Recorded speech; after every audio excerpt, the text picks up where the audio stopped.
Thank you all so much for coming to our first legislative testimony training of the session. Happy first day of the 2026 session. Very exciting stuff for sure. If you haven't met me before, I'm Olivia. I'm the president here at Babe Vote. I have been involved here in the legislature doing work for a few different things for the last 5 years. So I've gotten to do just about a little bit of everything around here. So I'm really excited to tell you all a little bit more about what I've learned. I'm Gabrielle Wright. I'm a junior at Renaissance High School. I am a board member for Babe Vote, and I'm also the campus captain at Renaissance. And I interned here at the State House last legislative session for Senator Wintrow. And yeah, I'm super excited that y'all are here and to learn about this really cool process. And we'll start off with this video just to give a quick rundown. Yeah, just a really quick rundown on how the legislative process works and where testifying in committee falls along in that process. This is from the ACLU. The ACLU has a lot of really cool Is the resources. audio on this. gonna Oh, no, work? the audio's not gonna work. No. Basically, we'll just explain it verbally really quick. Basically, it'll all start off with the bill being drafted by whoever wants to draft the bill.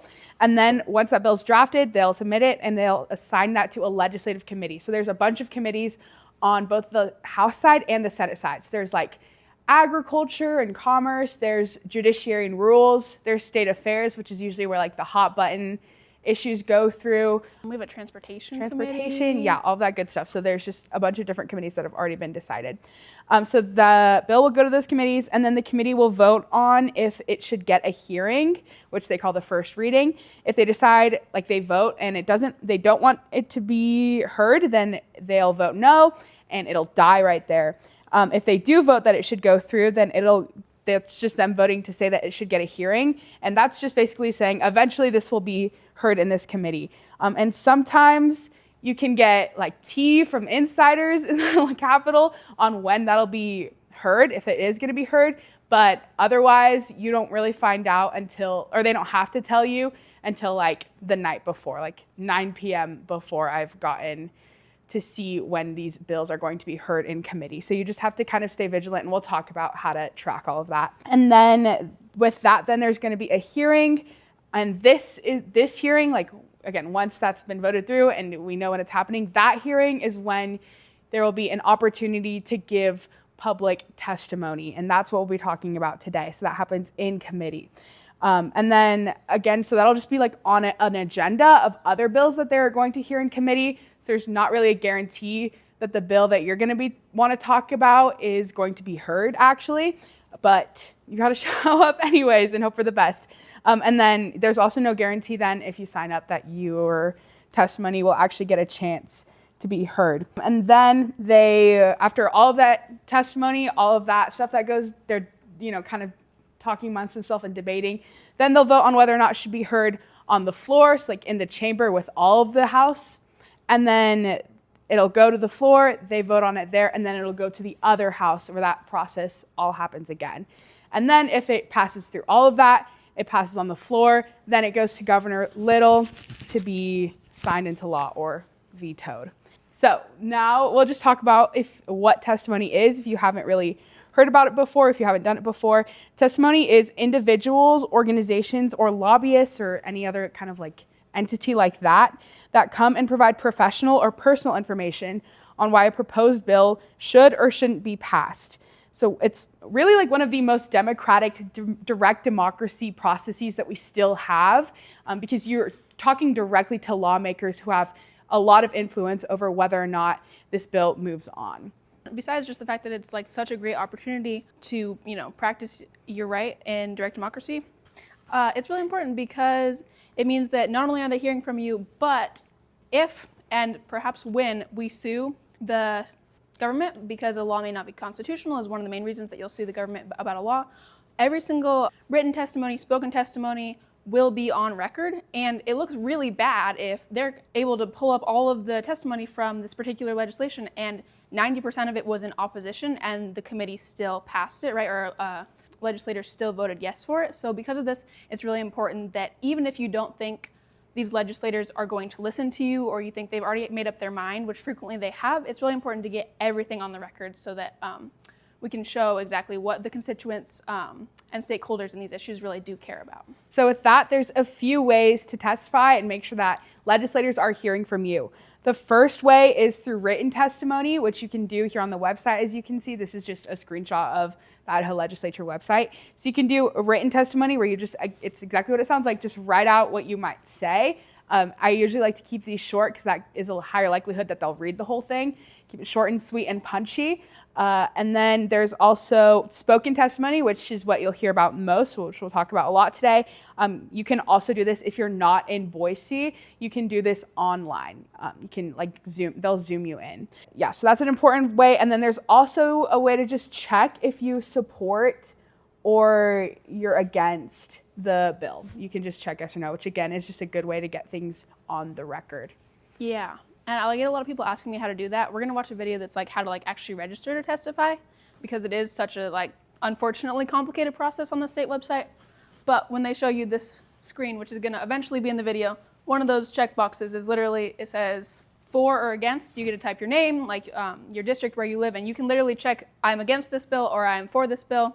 If you found out about it the night before and you're saying, oh shoot, I have work or school tomorrow, you can't do a lot, it even helps just to check that little box, even if it's just for you internally to know that your opinion was put on record. I do that frequently. So deciding to testify. Unfortunately, because we have such a short legislative session in Idaho and so many pieces of legislation trying to get through, we have pretty short hearings, and this means that not everybody gets to speak. And so when we do have somebody testifying in committee, it's really important that it is really impactful, and we want to ensure that the people that have the most important stories or most impactful stories are going to be able to speak. So a couple things to ask yourself. Is this a bill that many people are going to want to voice their opinions on? If it's one of those hot button topics that you're seeing so much on Instagram about or other social media, on the news, there's likely going to be a ton of people there that either want to testify or watch this hearing. So even more important to make sure that you are really feel like you have an important piece to share.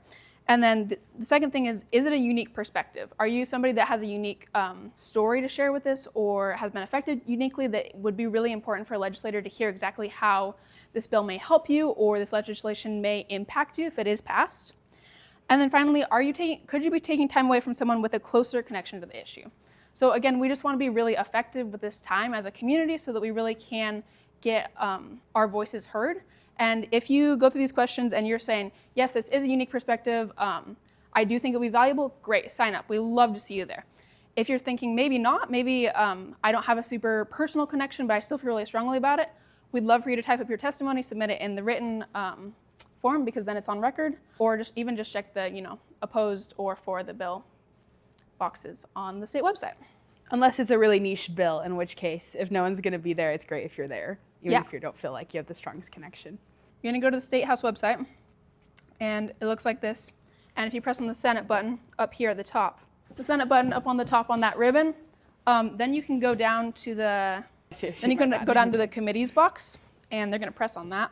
Okay, then it's going to show you all those committees that Olivia was talking about, and you can, if you know where it's being heard, you can press on the committee where it's going to be heard. So for this example, we're going to do Judiciary and Rules. It's going to pull up something like this, and you want to press on the tab that says Testimony Registration on the right. So here they're going to show you all the bills that they have approved and said, yes, we want to have a hearing on this, and it is on the agenda for them to have a hearing. And then you press the blue button to register. Okay, and then here's a screenshot that we were showing you earlier where you can select how exactly you want to do it. If you want to do written testimony, this is an example of what it's going to look like. They're going to ask for your name, a little bit of information about you, just so they know kind of like the demographics of who's interested in this bill, and then you literally just copy and paste or write your testimony in that little box and press submit. The process is even simpler if you're signing up to do it in person, because you're not asking for what your testimony is going to be in advance. You literally are just going to put your information in and say, yes, I want to testify, so they have your name and info on record so they can call you up if they do get to you. Legislature.idaho.gov. All right, preparing to testify. Not a whole lot of prep, and most of this is optional, but best practices. One of the things we love recommending is researching the legislators on your committee. If you're able to make a personal connection with one of the legislators during your testimony, or if you're one of their constituents, it's going to make a lot more of an impact. And I think a lot of these people like think of like our legislators as like these people so high up, and they're like not like the same as us, but they truly are just normal everyday humans. So if you're able to make a personal connection, it will sit with them a lot more, and you're going to have more of an opportunity to sway their decision on this bill if they haven't already decided it. So find out if you live in their district, find potential supporters. So if you're looking on somebody's website and you're not their constituent, but it looks like their values are aligning with theirs, that's great. And then find connections. And then from that point, once you've gotten your connections, or if you're somebody's constituent, you're going to coordinate with stakeholders. So these could be legislators, like we talked about before, lobbyists that you know that are going to be attending and may have a similar, are going to have a similar stance as you on the bill, organizations, advocates, and then other impacted communities. Maybe you have friends you want to pull in to help out. And reach out to them, right? And coordinate. And this is ultimately how we're going to be the most effective. So reaching out to a legislator that you think would be friendly is a really, really great option. We've gotten a lot of feedback over the sessions that legislators really like to know that you're coming and what you're going to be testifying on, if they are going to vote similarly to how you're testifying, because that allows them not only to tell other people who might reach out to them asking if their perspective may be unique or helpful, to let them know that you're coming, and also for them to prepare questions for you, which is a super important part of the testimony process that we'll talk about a little bit later, but just so that they can know what you may be talking about, and you can in advance kind of prepare that dialogue to be recorded during the committee session.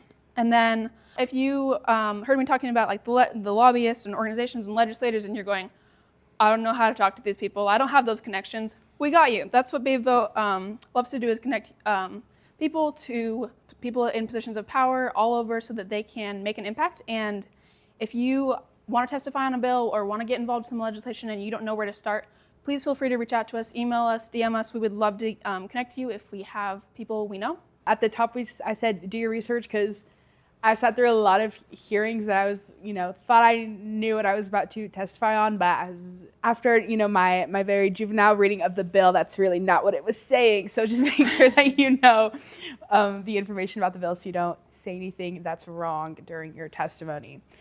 All right, as far as the actual content of your testimony, we recommend using a bullet-pointed list that you can just kind of speak from the heart from. Remember that you only have about 2 minutes, so I would recommend practicing maybe, but really using bullet points, not a word-by-word like manuscript, has been really successful. And then just make sure that you kind of have a key message that you're using throughout your testimony, that you're using at the top, and that you're kind of sticking with it. So say your stance, say your message on why, and then stick with that.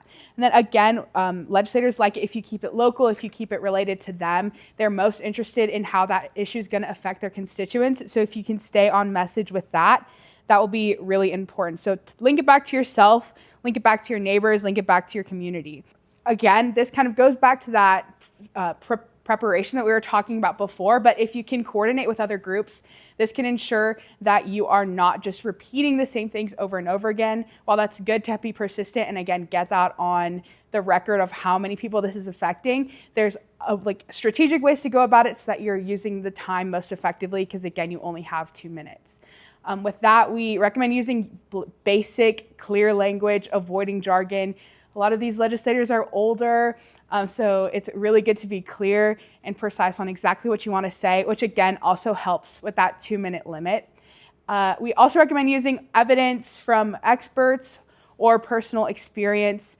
If you're an expert on what's going to be affecting you, then that is good, but just think about what claims you're making and which ones need to be backed up by evidence.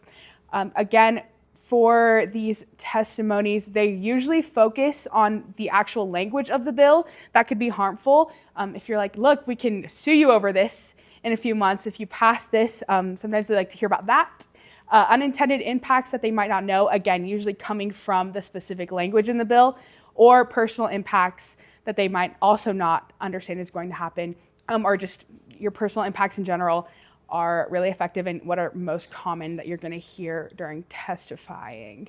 Cool. Okay, so you got your piece of paper. It's printed out, right? You're like ready to go, and you show up to the committee hearing. So we're gonna talk about how to give it. So just like some general things that might be intuitive when you're talking about public speaking, among other things, but the number one rule is remaining calm and professional. You're not gonna command respect, and they're not gonna listen to you if you, go with personal attacks or you start arguing with them. And so ultimately that's like gonna be really, really essential to having this dialogue that is like what our government is built around, and getting really important. The second thing is a lot of our legislators are older, and as a result, frequently hard of hearing. I had to be frequently reminded to speak up when I'm talking to them. And so just making sure that the microphone's on when you go up to the podium to talk to them, and then that you're speaking loudly and clearly and slowly so that they can really understand what you're saying and it can really get to them. Bring a buddy. That is like, it makes it so much more fun, and also it's really helpful if you're able to look out to somebody in the room and you can just look at them. Well, I guess not because you're looking at the legislators, but they're there for moral support. It makes it more fun, especially if you have to skip school for it. I'm saying, good reason to bring your friend along, miss school with them. The other thing is always speak through the chair, which is something we're going to talk about a little bit with logistics. Look up, make eye contact, right? You're really trying to get to them. And so if you're reading your paper like this, they're not really going to listen. They're going to tune out, right? They're going to pull out their phone, start texting the other legislator, what are you voting? Oh my God, this person's so boring. I've seen it happen. They do text sometimes while you're talking, unfortunately. Avoiding filler words is also important, general speaking skills. And then the last thing is what you're wearing when you're giving your testimony is actually a really strategic tool that you can use. So most people, when they're giving their testimony, generally wear business casual to business professional, so like blazer, dress pants, dress shirt, whatever variation of that you want to use. However, especially if you're young, dressing just like a student can be really advantageous. So if you got a school uniform, school sweatshirt, that's even better because a lot of these legislators don't hear from youth very often. So when somebody does take the time out of their day to show up, show that they cared, they're educated on this issue, and it matters to them, it makes people listen. They stand up because they're used to hearing all the middle-aged lobbyists, if we're being honest, right? And so when they see a kid in the room, sometimes looking like a kid can be a really strategic move, just to show that you do care. Awesome. So with logistics, moving on from that, these hearings will happen in a room that looks quite a bit like this. There's some across the hall. Down this hall is where the hearings actually happen. So you're getting good exposure to what things look like. But basically, if you do get a chance to testify, they will do there's a lot of parliamentary procedure that happens, right? Robert's Rules of Order. But eventually they'll start hearing testimony on it. And first, the sponsor of the bill will talk about it, actually, I think. Yeah. And they'll bring a buddy and talk about it too if they have some. So the legislator that introduced the bill will talk on it first, and then they'll ask for public testimony. So when they get to your name, they'll call you up, and usually if it's a bill that a lot of people are testifying on, they'll call somebody to be on deck so that you know if you're coming up after the person, if that makes sense. So you can kind of mentally prepare, and it keeps things going faster. But they'll call you up if they get to your name. Again, following Robert's Rules of Order, everything goes to the chair. So that means if you're talking, you just say, some people say through the chair, and then we'll say the next thing, but you just say Mr. Chairman or Madam Chairwoman. And so, you'll start off by saying your name and your district, and then also if you're just who you're representing. So you'll just say, I'm Olivia, I'm representing myself. You won't say you're Olivia, but I'll say, I'm Olivia, I'm representing myself. I live in District 17, and then the chair will let you start. And then depending on the committee, you'll get about 2 to 3 minutes to speak before they cut you off or ask you to wrap it up. And there's always a visible timer going, so you can kind of see how long you have. And if you're willing to take questions by the end of that, you can just stand up there and say, I'll stand for questions, and the committee may or may not ask you some. You don't have to stand for questions if you don't want to, but they're really strategic, and we will talk about why now. I kind of alluded to this earlier, but questioning, which may not be intuitive, is really can be a strategic move for you if you do want to and feel confident to, because there is no time limit on how long they can ask you questions, and you can continue to educate them. So if you can get them to ask you more questions, ask follow-ups, this is where coordinating with legislators in advance so they can prepare those questions to allow you to continue speaking is really, really beneficial and strategic. A couple things about questioning is, if you don't know the answer, that's okay. You don't got to pretend to make it up. Just say, I don't know.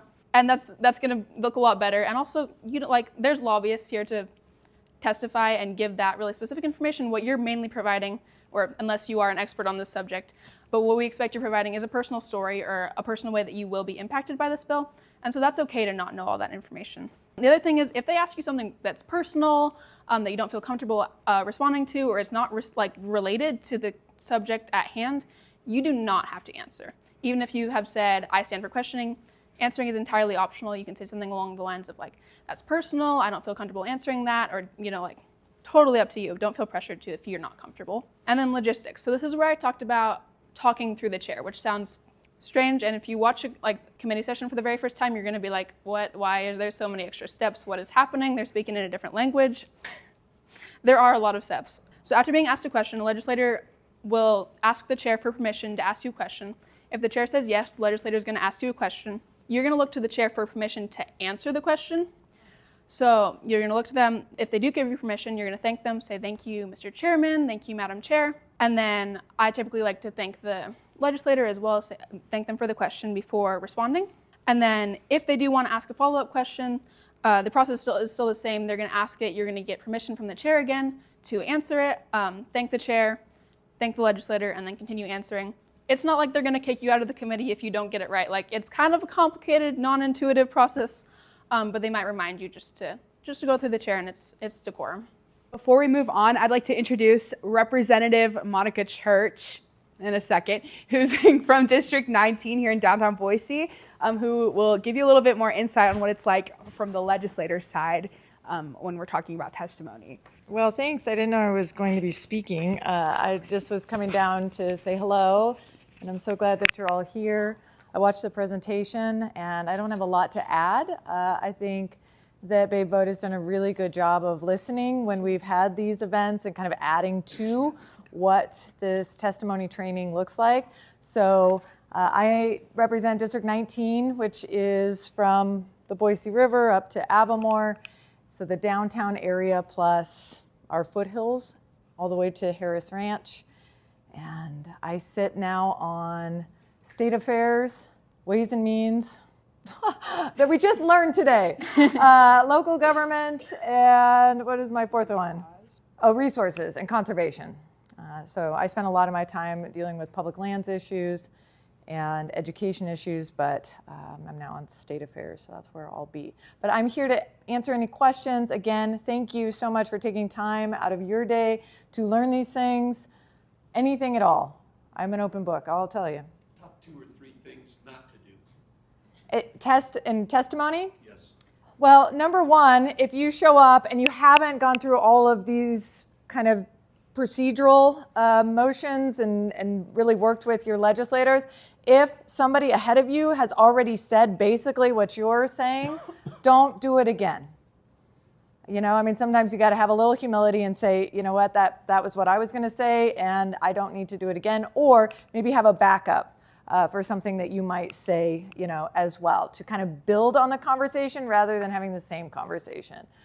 So that's one of them. The other one is that, lawmakers, the staff, everyone in this building, it really, really takes great care in presenting ourselves as, as a uniform body. And so, show up in the same way that you would want us to show up.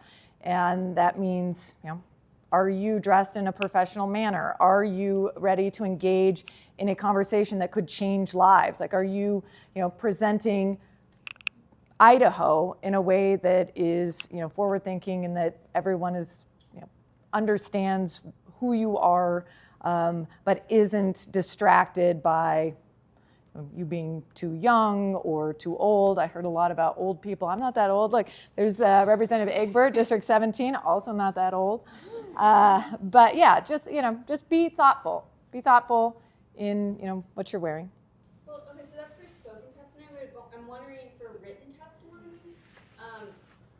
is it a problem if there's a lot of people doing written testimony that are kind of reiterating the same points, or do you also kind of want to try to avoid that as well?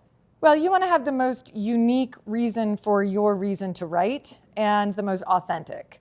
So, that's in both cases. And if you're writing testimony, make sure that you are sending it to the committee so that it goes on the record. And if you put in there to the committee secretary that you want this on the record, or to the chair that you want it on the record, then it becomes part of the record, and we are actually either given those, they print them out, or depending on the committee, they go into a drive. So just make sure if you want it on the record that you say so. Yeah, just be your authentic self. Shorter the better. It's kind of a big question. Oh, but we've got a lot of big questions today.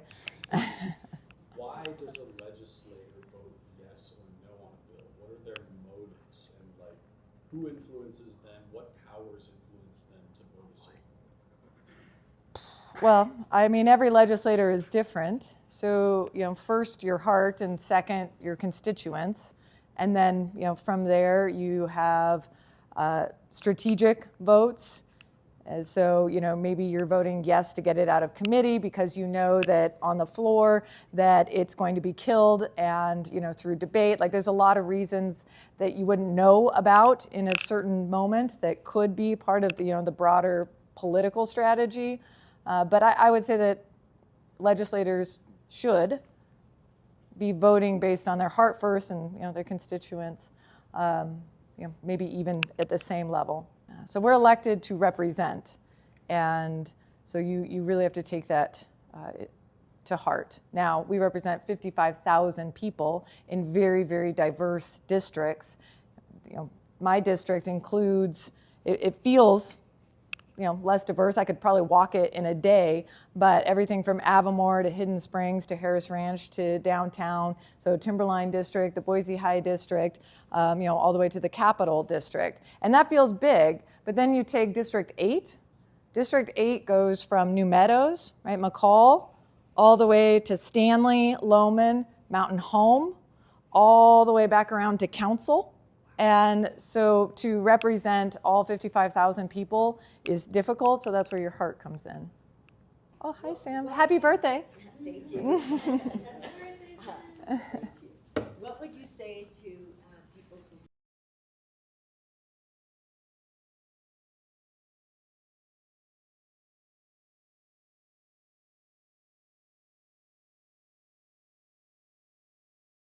Well, the lawmaking process it starts long before a hearing. Bills are drafted, and a good lawmaker has already counted. So we're in the House, you need 36 votes to get it off the House floor. And so if it's going to be presented, that means that lawmaker has probably already done the work to know exactly what's going to happen. So that feeling is fair and valid because it has been, in most cases, decided, because those lawmakers have done the rounds and made the work, and they have lobbied their own lawmakers to make sure that it passes. And what you're seeing is kind of the procedural part of that. That said, there are a lot of bills that are up in the air. And so I would say that in those cases, if you can move one person, you can change the whole outcome. And I mean, I'm a Democrat in the Idaho legislature, right? We're a super minority. If you give up, the first, second, fourth, 30th, 100th time, you're not going to get to that point you want to be at. Yeah, you just got to keep going. And there are a lot of bills that are right there. They're right there, and you could be the deciding, vote to move somebody one way or another. And you just got to keep trying. And I love the idea of making relationships, already kind of doing that legwork so that a lawmaker can tell you, like, this is crucial. If we can get this message out there, if we can do X, Y, and Z, I think we can move, one or two people. So if you've done that work, then it can feel better. Even if you don't make it, you know that you gave it your best. So. On a personal note, I'm curious, you as a representative, how do you understand what is constituents want, especially since there might be a lot of opinions in your district? Yeah, absolutely. It is tough because, we are told that this is a part-time job, that, we're paid $25,000 a year to work just January through March. But that obviously isn't, that is not going to be a good public servant. So we do a lot of town halls, we have emails and phone calls all the time. I probably talk to, I don't know, outside of session, maybe 25 up to 50, depending on the month, every week, different constituents. And then you just got to get out there. You got to talk to people. If you're going to run for office, you've got to be okay with being out in the public, whether that's at the grocery store or, at my kids' cross-country meet, whatever it is, and be available for both the praise and the criticism. And then, the other thing that lawmakers do is you have newsletters. That means that you let other people know what you're doing so that they can reflect on that and reach out to you and say, I'm like into this or I'm not into this. So there's a multitude of different ways, but it is a citizens legislature. It is a part-time legislature. Most of us have jobs that we have to navigate and work around while we're here so that we can do this work for pennies. And we have no staff. That's the other thing, like no staff. We do it all ourselves. Yeah, so there's no one else. So you just got to do your absolute best. And that's where having other lawmakers, with you so that you can kind of broaden where you're going and who you're communicating with is really important. But it's tough. It's tough. People give deliberately misinformation, disinformation in public health testimony, for instance, about tobacco, before the law was passed. Mm-hmm. Is there any requirement for people to tell the truth when they are giving testimony? No. This is a political body, and the recourse is not being elected again. Either from, say, the chair not correcting an individual that was speaking if it becomes known, or for a lawmaker or somebody giving information that's incorrect. There's not a recourse per se unless it were to be against an individual or defamatory or something along those lines. But no, the freedom of speech roundly protects misinformation. If you sign up for testimony and get there and decide after hearing a couple, maybe you're not as well versed as some other people, or decide that you haven't researched as much as you probably should have, is there a formal way to forfeit your time, your testimony? Yeah, they would call your name and you would just say that. Yeah. You don't have to. So if you just decided that you were not going to, you could just say, either I believe my statement has already been made, or I forfeit my time to I'm just not going to testify. Yeah. Because once you put your name on there, I think now, Megan, do they now do it all by computer? Okay. Most committees now do it electronically, so your name goes into a system and then the secretary feeds that to the chair, and so it's already in there. If it's a paper one, you could go and just scribble out your name. That's legitimate as well. All right. Yeah. What makes a team testimony unique? Like, to a legislator, what points do we make that make it stand out to us? The generational argument that we're passing down this state, this world to you certainly works. And then knowing a lot about your legislators, know if they have kids or grandkids, how old they are. I mean, this information is out there. These are not hidden people. And then try and appeal to them. I know, if you were talking to me, you could be like, Representative Church, I know that you have a daughter almost my age. How would you feel if? I mean, that's going to, that makes you human, that makes me human. Now all of a sudden we're in something together. Well, thank you all for being here. And if you do have any questions, online, that's my cell phone number. It's just printed on there in my email, so call anytime. Well, thank you, Representative Church. Yeah. Well, thanks for inviting me. Now that we've heard a little bit more about the actual testimony training, we'll just go over the actual testimony portion, what that looks like. We'll go over a couple things to do after that. You're obviously doing a lot of work to be prepared for all this stuff, so it's always good to follow up. Remember to just keep tracking that bill. So you can email legislators with a call to action for their vote on whichever floor it's going to. So if this was just heard in the House and you know that it passed through the committee and you know it's going to the House floor, then email your legislators who are in the House to tell them not to vote for it or to tell them to vote for it. Yeah, and then same thing with the Senate. So kind of going back to that legislative process of where things go in the process.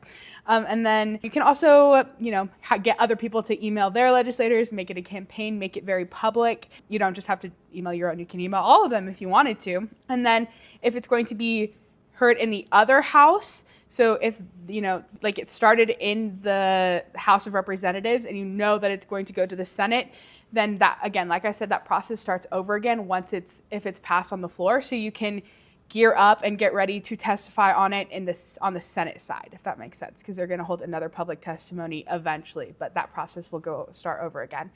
And then if it is going to be going to the governor, if it's passed on both sides and it's been passed off both of the floors, then you know that it's going to be going to the governor for him to sign. Then you can call the governor's office and leave a message with the bill number and your position. And again, all of this can be scaled up. So if you want to start a campaign, get other people going on it with you, that's great too. Let us know and we can also help facilitate that. And then there's always potential to write an op-ed or letter to the editor, especially if you already have that written testimony or your manuscript or whatever written out. That's super easy to switch into an opinion editorial or a letter to the editor, which you can go on the Statesman website or the press, things like that. And there's always a really user-friendly way to submit your article on those websites. So if you just want to switch over, an op-ed is a little bit longer. I think the limit's closer to 600, depending on the newspaper, or the letter to the editor is usually around 200 words. Again, this also helps contribute to the record that we keep talking about, which also helps if you're going to do a lawsuit in the future, or if somebody else wants to do a lawsuit too. So how to stay informed. The number one way that you're going to get immediate information about when a hearing is going to happen after you know that the committee has decided they're going to have a hearing is committee emails. So these are sent out it'll look like it's from the legislative email generically, but if you sign up for them, you can sign up either for all of them, which is a choice. Your inbox will be very, very full, or you can go onto the state website, press on the committee that you're interested in and sign up for just the committees with the specific issues that you're interested in on both the House and the Senate side. You will get emails with their agendas and their minutes. So agendas, are going to show you what's happening before. An important thing to note is what is on the agenda isn't always exactly what happened at the meeting. Often they run out of time. They don't get to everything on it. But this is where you're going to see if something was already approved for a hearing. This is where you're going to see that they're going to at least try to have that hearing that day. So sometimes the secretaries are really good about getting them out there early.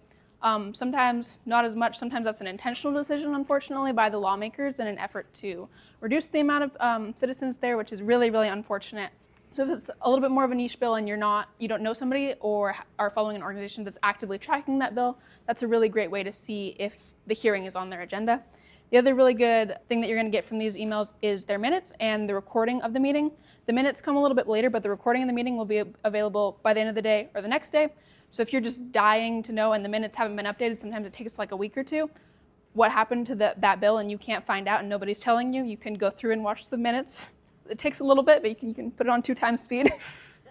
The other thing is bill trackers. So ACLU does a really good one. If it is a more well-known issue that this bill is on, there's lots of bill trackers that you can sign up for. They're going to send you an email that's a little bit more succinct than all the committee agendas and minutes with just kind of the highlights from that committee or whatever issue type of bill tracker you're looking for.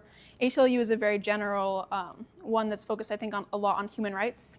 The other thing is follow your local organizers and organizations that you're really interested in that are at the State House on social media. So Bay Vote is a really good start, but if there's other organizations that you're a part of or you've heard about from friends or that are in the State House, follow them, and they're going to be able to tell you when these things are happening. If you're not tracking them, they might tell you, show up, come testify at this thing, so they're going to be a really good resource as well.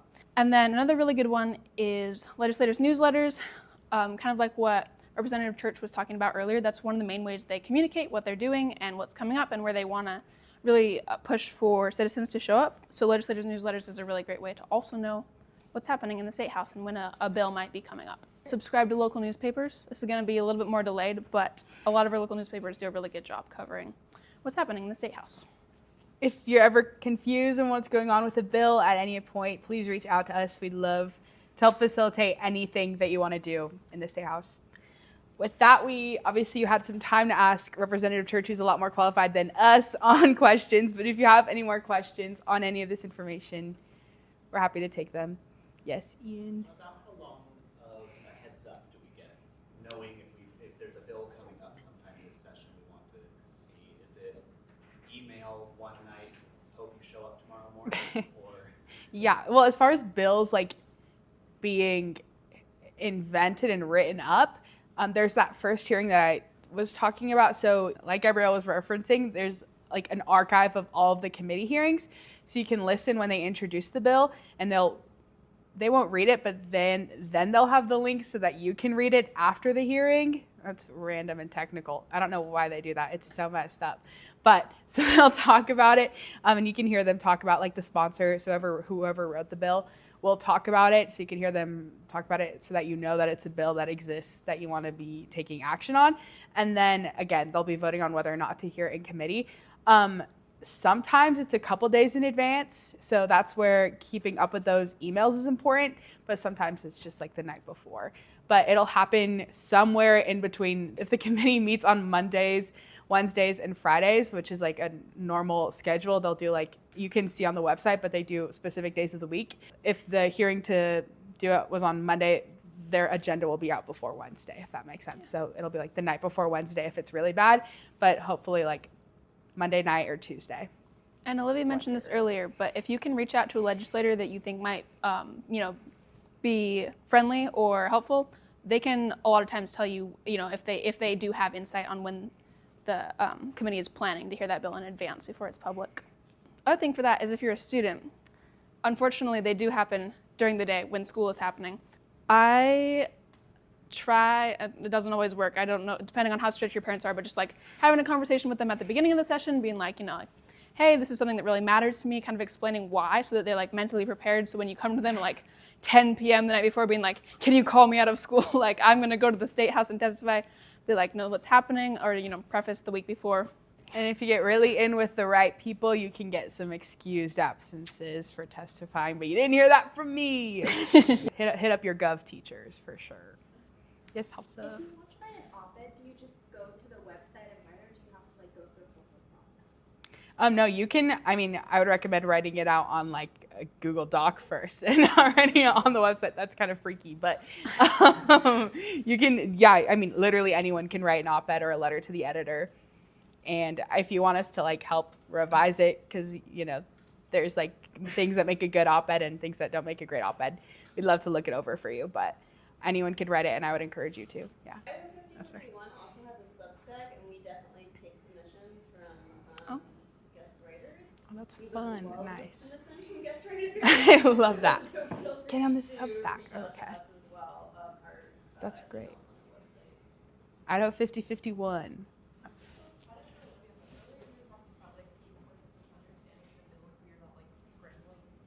Mm-hmm. Do you have any tips for understanding the political window? Oh gosh, yeah. Yeah, I would recommend getting with, if you have like friends who maybe might be interested in it, working through it with a friend, but the jargon and the language that they use in bills is like sometimes just like not discernible. It is kind of insane. So I'd recommend doing that. Also, again, like we talked about earlier, there's those kind of special interest groups, those other groups that are already established. I get the best understanding from like lobbyists if I have access to them about what a bill actually says. So I'm not the most experienced in that, but I would say get together with friends and try to decode it. But just read it yourself and try to get the best understanding that you can.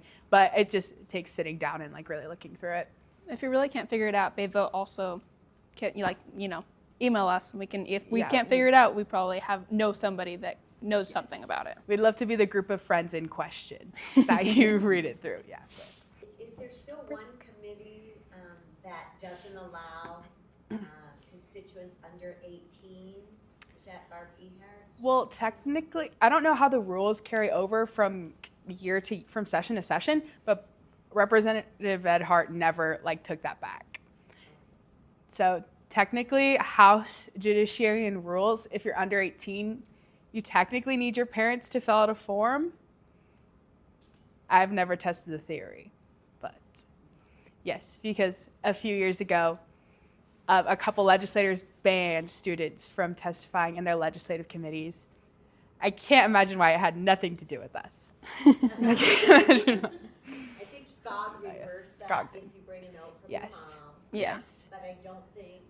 Or sorry, that was in Judiciary and Rules, but Representative Ehart's local government, I think. I don't Sorry, think yeah, that I meant one local was government. rescinded, but I don't know.